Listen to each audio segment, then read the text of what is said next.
Hello students. So today we'll be starting with a new chapter called radioactivity. It has nothing to do with the radio or the activity in radio. It is about the nuclear change that happens in an atom. So let's first start with the introduction. So electrons, these were the first constituent particles that was found out. And this was found out first by J.J. Thomson and Rutherford. So he discovered the presence of electrons by an experiment called scattering of alpha particles. So all these experiments were done in 19th century, and this discovery of electrons led to the study of the structure of an atom and nucleus. So first let's study the structure of an atom. So as you already know, the nucleus is a part of the atom. So nucleus is in the center part of an atom, and around the nucleus you can find various shells or different types of shells. So all these are the shells, and the other name for shells is nothing but it is the orbit, which you can also call it as the stationary orbit or stationary cell. So this is the nucleus, and all this what you can see here is nothing but these are the shells or orbits. So as you already know, which you have studied in chemistry, nucleus contains protons and neutrons. These are the constituent particles which are present in the nucleus. So protons is represented by P plus, and neutrons, these are represented by N0. Next, in shells you can see electrons, which is represented by E minus. So electrons revolve around the nucleus in the shell or in an orbit. So each and every shell, they have definite amount of energy, and also they have definite number of shells, definite number of electrons. So always one thing you keep it in your mind, number of shells always is dependent on the number of electrons which is present in an atom. So let's see how each shell has how many electrons. So here again I am drawing here 4 shells around the nucleus. So the first shell, you have to call this as the K shell. Second shell is called as the L shell. Third is called as the M shell. And fourth is called as the N shell. So this is the first shell. L shell is the second shell. This is the third shell, and N shell is the fourth shell, and so on. So fifth shell will be called as obviously the O shell, right? And it continues just like as it continues in the alphabet. So how do you calculate the number of electrons in each and every shells? So the number that can be calculated is by the formula 2n square, where n is nothing but it is the number of shell. That means if in K shell you have to find out the number of electrons by this formula, then n will be 1 because K shell is the first shell. So for L shell n will be 2. For M shell n will be 3. For N shell m will be 4. So for the first shell, that is K shell, let's see how many electrons are there.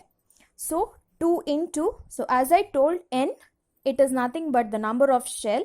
So K shell is the first shell, so 1 square, that is 2 electrons. So in K shell, 2 electrons are present. So next is the L shell. So 2 into 2 square, 2 because it is the second shell. So it is 8 electrons. So in N shell, we have 8 electrons. In M shell, 2 into 3 square. 3 is nothing but third shell is the M shell. So 3. So here we have 18 electrons. So next is N shell. So 2 into 4 square, which is nothing but 32 electrons. So each and every shell have definite number of electrons present in it, and it continues. So as I already told, shells, they have definite number of electrons, hence they have definite amount of energy.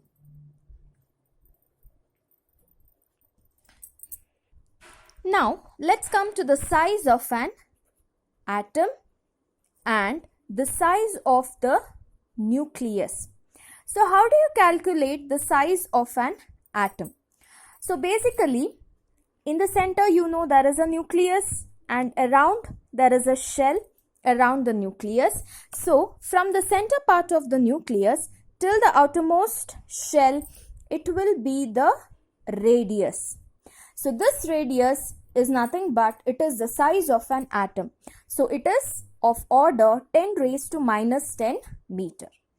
And nucleus, it is in the center, you already know, and it is of the size of the order 10 raised to minus 15 to 10 raised to minus 14 meter.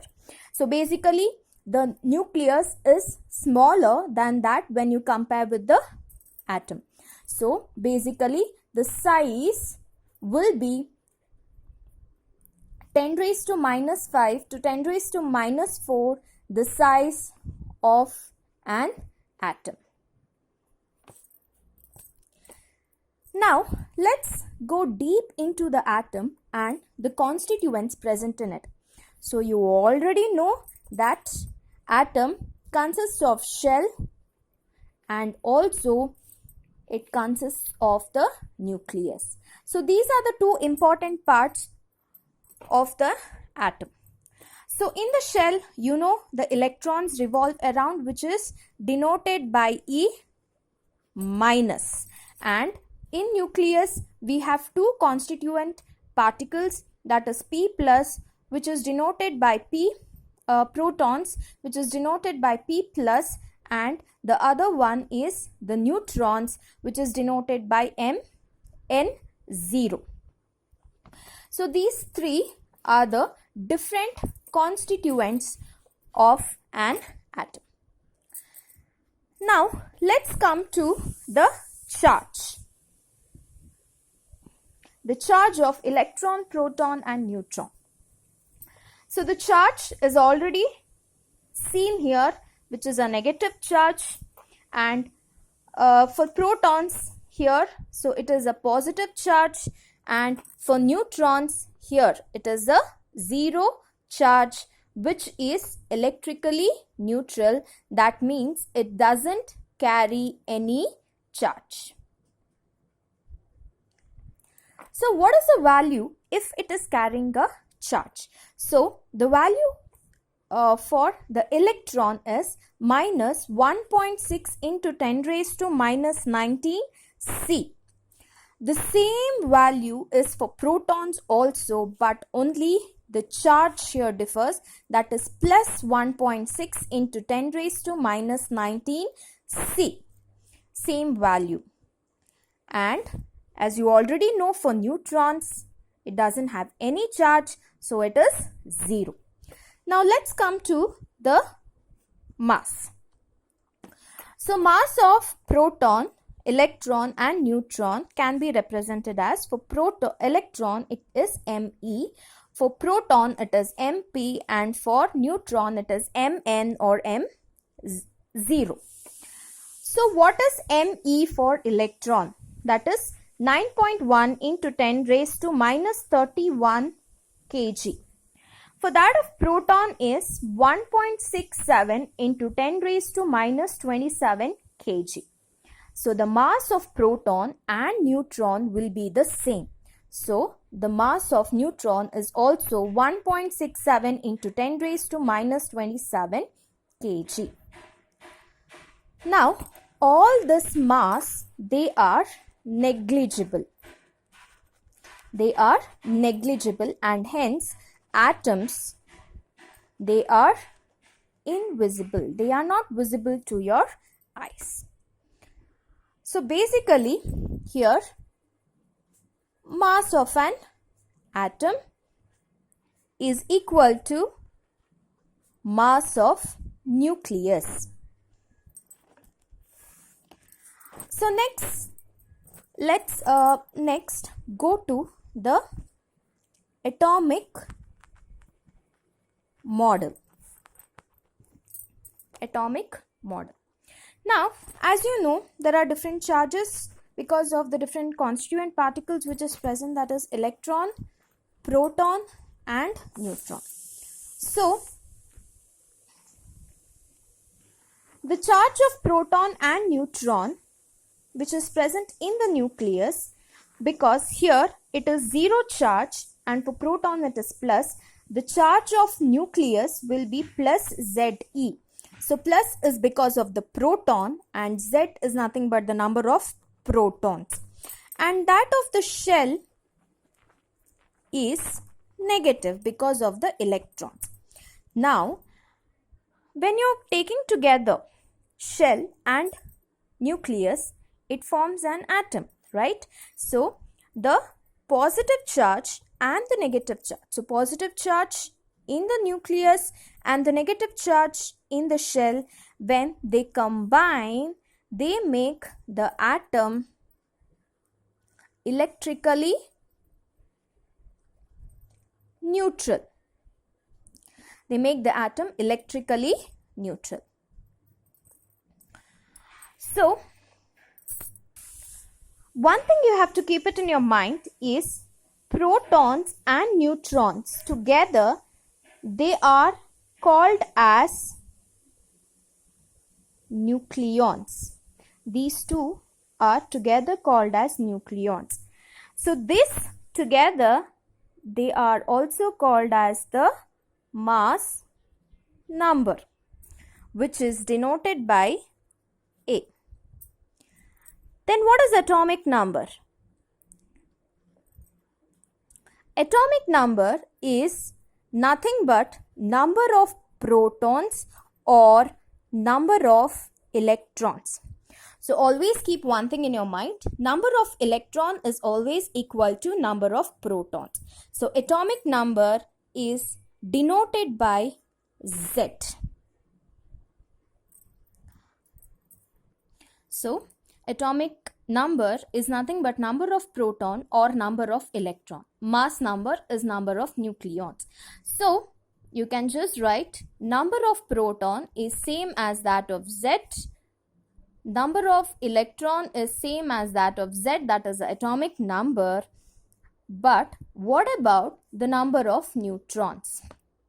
Correct? So this is nothing but A minus Z, that is the mass number minus atomic number, which you can also write as the mass number minus number of protons, which is nothing but the same.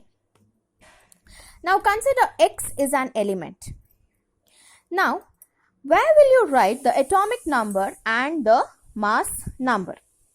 So atomic number is always written in the bottom and the mass number is always on the top. So how to remember is the atomic, the English alphabet starts with A and it ends with Z. So A is nothing but the mass number and Z is nothing but the atomic number. So this is how an element with the atomic number and the mass number is written. Now let's come to first example. So let's go the first example with the lightest atom. So as you already know, the lightest atom is hydrogen, which is denoted, or the symbol of hydrogen is H. So the atomic number is 1 and mass number is also 1. So here number of protons is equal to 1, number of electrons is equal to 1, but what about number of neutrons? So as I told earlier, A minus Z, that is 1 minus 1 is equal to 0. So the hydrogen do not contain any neutron. So what about the structure? So in the nucleus there is only one proton and 0 neutrons, and in the shell there is only one electron. So only one shell, that is K shell, which contains only one electron. Now let's come to the second example. So after hydrogen is the next element is the helium, and the symbol of helium is He. So its mass number is 4 and atomic number is 2. So number of protons is equal to same as that of the atomic number, that is 2. Number of electrons same as that of the atomic number 2, and number of neutrons is A minus Z, which is 4 minus 2 is equal to 2. So number of neutrons is 2. Now let's come to the third example, that is the sodium. Sodium. So the symbol for sodium is Na. So here the mass number is 23, the atomic number is 11. So what will be the number of protons? Yes, it is same as that of 11. Number of electrons, it is same as that of the atomic number, that is 11. And number of neutrons, so A minus Z, that is 23 minus 11. So how many are there? So 12 neutrons are present. So let's come back to helium, about the structure, right? So in the nucleus you have 2 protons and 2 neutrons. So 2 protons and 2 neutrons. So what about the number of shell? So it contains only 2 electrons. So here 1 electron, 1 electron. This is 1 electron and this is 1 electron. So K shell can accommodate up to 2 electrons. So hence only 1 shell is present. Now let's come to the atomic structure of sodium. So sodium, in the nucleus there are 11 protons and how many neutrons? 12 neutrons. So 12 neutrons and 11 electrons are there. So there should be 3 shells because K shell can accommodate only 2 electrons. L shell can accommodate, yes, how many electrons? 8 electrons, and M can accommodate 18 electrons. So 2 electrons in the K shell, 1, 2, 3, 4, 5, 6, 7, 8 electrons in the N shell, L shell, and 1 electron in M shell. So K, L, M, that is 2, 8 and 1 electrons. So one thing you always keep it in your mind, any chemical change in an atom is because of the change in electrons, and the nuclear change in an atom happens only when there is a change in neutrons. So in both the cases, the atomic number and the mass number, they are conserved. They are conserved. So the nuclear change, it requires high energy. It requires high energy. So nuclear change requires high energy when you compare with that of the chemical energy. So almost 10 raised to 6 times higher energy is required for nuclear change when you compare with that of the chemical change. Hence, total sum of Z, that is the atomic number of reactants, is equal to sum of the atomic number of products. Similarly, total sum of mass number of reactants is equal to sum of mass number of products.